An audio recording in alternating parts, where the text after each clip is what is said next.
Ang unang kasalanan.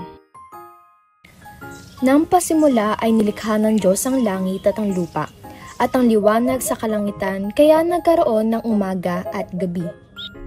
Nilikha ang dagat at ang mga isda, ang lupain, mga halaman at mga puno, ang mga hayop sa lupain at mga ibon sa himpapawid. Sinabi ng Diyos na siya ay gagawa ng tao sa kanyang larawan at wangis. Ganun nga'y nilalang ng Panginoong Diyos ang tao sa alabok ng lupa at binigyang buhay ito. Ang pangalan niya ay si Adan. Binigyan siya ng Panginoong Diyos ng kapangyarihan sa kanyang mga nilikha, kasama na rito ang mga halaman, hayop sa lupa, himpapawid at maging sa karagatan. Sa dakong silangan, linagay niya ang taong kanyang nilalang sa isang halamanan sa Eden para sa kanya ito pangalagaan. Lahat ng mga bunga na kapunuunan dito ay pwede niyang kainin.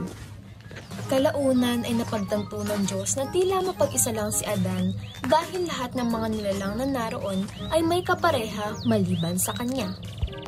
Kaya naman pinatulog niya na mahimbing si Adan at kinuha ang isa sa tadyang niya para makabuo ng kapareha niya na si Eva. Sila ay pareho nanirahan sa halamanan ng Eden. Nasa gitna nito ay mayroong puno na ang kahoy ng pagkilala ng mabuti at masama. Malaya silang kumain ng anumang bunga sa anumang puno na mayroon sa Eden, maliban sa bunga ng puno na ito. May lumapit na ahas kay Eva at inuudyok siya na kumain ng bunga mula sa ipinagbabawal na puno. Nang dahil sa tukso, kinain niya ang bunga na nakabitin sa puno at sinuway ang utos ng Diyos. Ibinahagi niya din ito kay Adan na siya namang kumagat din mula dito. Nang bigla na lang sa pagdilat nila ay hubad na sila at sila'y nakaramdam ng kahihiyan.